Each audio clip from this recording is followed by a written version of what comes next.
era molt conegut. Aquesta fotografia també ens la va cedir a l'Inocencio Salmerón i només ens ha quedat la descripció, que és del 1942, l'obrador de Cal Lluc.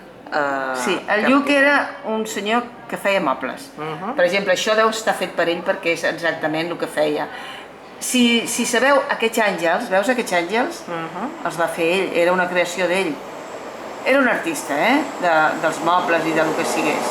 I era de l'Hospitalet, de la Torrassa? Era de Collblanc. Era de Collblanc. Sí, estava, aviam, t'explico exactament on estava. Saps on està la parada del 12 a la carretera de Collblanc, enfrente del passatge aquest? Sí. Doncs ell, allà mateix on està la parada de l'autobús, allà vivia. I tenia l'obrador, Allà. aquest artista, en allà. Sí. D'acord. Aquest senyor era famós perquè feia cada any, per Nadal, un pessebre molt important, a la qual anàvem gent molt important també a veure'l. On es feia aquest pessebre? Aquí. Aquí, A casa seva. a casa seva, al seu obrador. Aquí.